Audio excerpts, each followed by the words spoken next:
berikutnya adalah perkembangan sosial emosional. Perkembangan sosial emosional itu sangat terkait dengan perkembangan bahasa. Tadi saya sudah menggambarkan. Kalau ada anak yang terkendala di dalam bahasa, maka biasanya emosinya akan terganggu. Karena apa? Karena apa yang ia rasakan itu tidak bisa dipahami oleh orang lain, sehingga apa yang ia butuhkan mungkin tidak bisa terpenuhi seluruhnya dari orang lain, ya. Nah, dan tentu hal itu akan mengganggu hubungan atau interaksi anak dengan lingkungan sosial. Padahal anak-anak di usia 3, 4, 5, 6 tahun itu adalah anak-anak yang sangat membutuhkan interaksi sosial terutama dengan teman sebaya. Sementara teman-teman sebayanya anak-anak di usia sama 3, 4, 5 tahun yang mereka juga belum paham tentang hal yang benar, hal yang salah. Mereka juga perspektif tentang orang lainnya masih sangat terbatas. Mereka masih egosentrisnya masih mendominasi.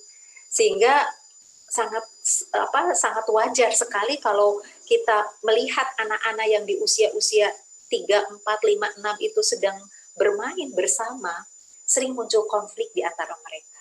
Saya katakan, itu sangat wajar.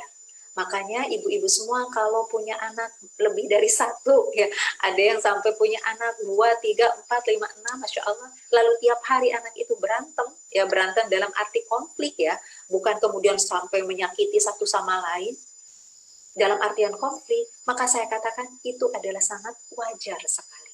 Tetapi itu adalah kesempatan sesungguhnya bagi kita sebagai orang tua dan terutama bagi anak untuk bagaimana mereka menyelesaikan konflik, menyelesaikan masalah. Karena di usia 5-6 tahun perkembangan anak dalam menyelesaikan konflik itu sudah tidak lagi banyak menggunakan fisik. Tetapi mereka seharusnya sudah masuk dalam tahap fisik sudah berkurang, jadi pukulan, gitu ya, itu sudah berkurang. Mereka sudah beralih kepada verbal. Verbalnya itu masih sesekali muncul dalam bentuk ancaman, tapi sebetulnya itu karena mereka masih ada di tahap itu. Namun mereka bisa diajarkan untuk naik ke level berikutnya, menyelesaikan konflik dengan cara kita bicarakan sama-sama. Karena apa? Karena mereka sudah bisa diajak kerjasama, ya. Mereka juga kognitifnya berkembang sehingga kita mencoba memahamkan bagaimana melihat suatu situasi dalam perspektif orang lain, dalam pandangan orang lain. Mereka sudah mulai sedikit demi sedikit memahami dan bisa menerima itu. Dan pengalaman kami ya, termasuk guru-guru di TK Anak Soleh, kita itu sangat terkagum-kagum pada anak-anak. Ketika mereka yang awalnya itu mau kalau dalam bahasa Makassar tuh bombe, sudah mau penyelesaian secara fisik, lalu kita mencoba untuk membantu mereka. Betul-betul itu seolah-olah tuh dirubah gitu loh hati mereka.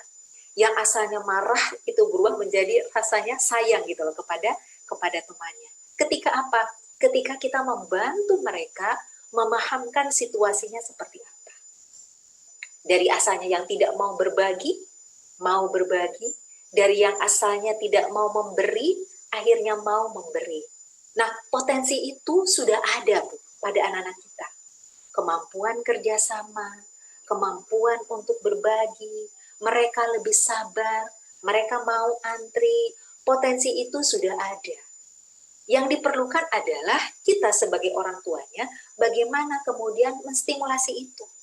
Sehingga kalau anak-anak, misalnya konflik, lalu kita bilang, sudah, mama nggak mau dengar lagi, kalian itu berantem. Tapi kita tidak membantu mereka menyelesaikan masalah, itu yang saya katakan, tidak mengembangkan potensi anaknya. Ya, karena potensi itu ada, tetapi kita pakai jurus yang instan yang kita pikir itu adalah yang baik, pada sesungguhnya adalah karena kita tidak mau repot, tetapi itu tidak membelajarkan anak-anak kita. Nah, jadi ibu-ibu semua, kemampuan sosial emosional anak-anak di usia 5-6 tahun, bagi umahat yang punya anak-anak di usia ini, coba lihat. Seharusnya mereka sudah tidak lagi tantrum, mereka punya kemampuan pengendalian diri yang lebih baik. Karena apa? Karena bahasanya sudah meningkat, sehingga dia sudah bisa bicara, aku marah, aku nggak suka, aku sedih, aku kecewa, itu sudah bisa mereka ungkapkan.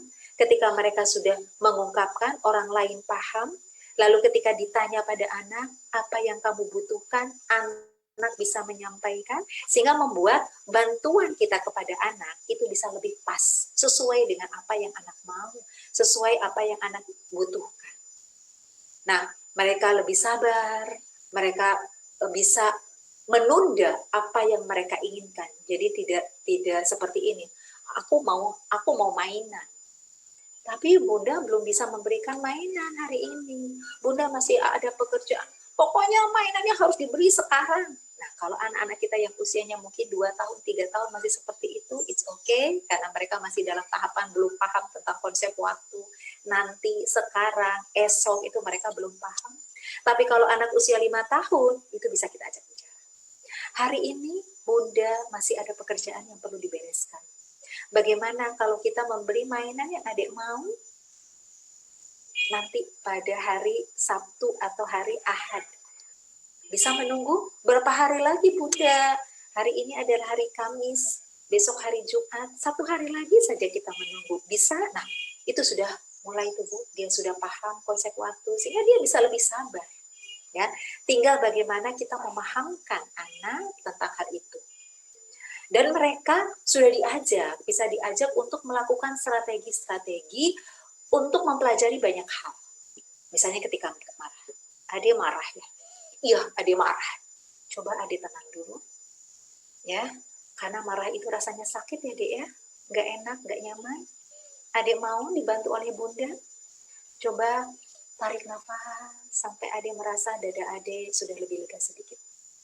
Kalau sudah lebih lega, adik bisa bicara sama Bunda. Bunda ada di sini. Nah, itu salah satu strategi ya, menenangkan anak. Nah, anak-anak usia 5-6 tahun sudah biasa diajarkan strategi regulasi emosi. Tidak hanya terkait dengan regulasi emosi, tetapi mereka juga sudah belajar strategi yang lain. Misalnya tentang konsep kognitif, konsep penjumlahan, pengurangan, ya, mencacah, mereka sudah bisa melakukan dengan berbagai macam strategi. Ya. Nah, kalimat-kalimat sosial jika sudah dibiasakan terdengar ya, dan kita sudah biasakan pada saat berinteraksi dengan anak, itu akan sangat membantu. Mereka sudah terbiasa mengucapkan, aku minta maaf ya, aku salah. Kemudian sudah terbiasa, oke, aku maafkan.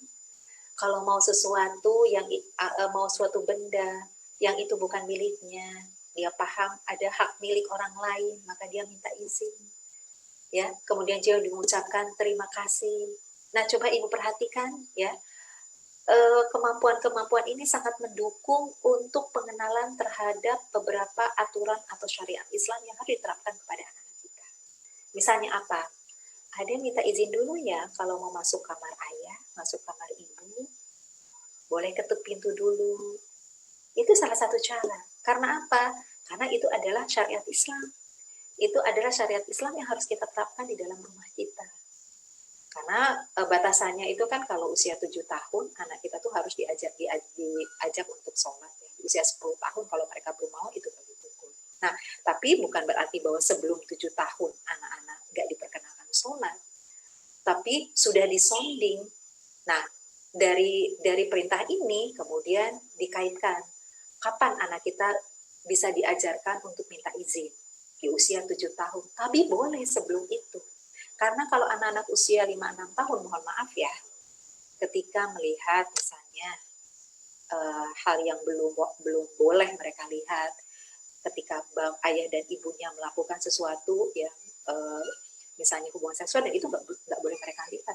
Kalau mereka melihatnya, itu mereka ingat. Ya, karena mereka pemahamannya terbatas, mereka bisa mempersepsikan secara keliru tentang apa yang mereka lihat. Jadi sudah bisa diajarkan, minta izin, ya. Bahkan kalau memungkinkan, tidur sudah terpisah dari ayah dan ibu. Karena mereka paham bahwa orang lain juga punya keinginan. Orang lain juga membutuhkan rasa nyaman. sukanya orang lain bisa jadi beda dengan sukanya saya. Apa yang saya suka bisa jadi anak tidak suka. Apa yang anak suka bisa jadi saya tidak suka. Sehingga pemahaman itulah yang membuat anak lebih kontrol. Dia sudah mulai berkurang untuk mengganggu orang lain. Nah, tapi ada anak-anak yang di usia 5-6 tahun belum paham tentang ini. Biasanya karena mereka terkendala atau kurang sosialisasi dengan teman-temannya. Membuat mereka ada hal-hal yang tidak dipahami dari gestur tubuh, mimik wajah orang lain. Kami pernah, ya, karena ketika saya melakukan semau-maunya saya tidak bisa diterima oleh orang lain. Sehingga mereka bisa dipahamkan tentang aturan. Karena itu orang tua, para ummahat semua, coba cek lagi. Apakah di rumahnya sudah ada aturan-aturan kepada anak-anak? Bagaimana SOP bangun pagi? Bagaimana SOP ketika di meja makan? Bagaimana SOP ketika pada siang hari, sore hari, malam hari? Sudahkah ada aturan atau kita menyerahkan itu semua kepada maunya anak? Ketika kita menyerahkan semua pada maunya anak, ya, hati-hati karena anak itu belum punya kemampuan berpikir yang matang, ya, sehingga apa yang mereka putuskan bisa jadi itu sesungguhnya tidak baik untuk hidup mereka, bahkan untuk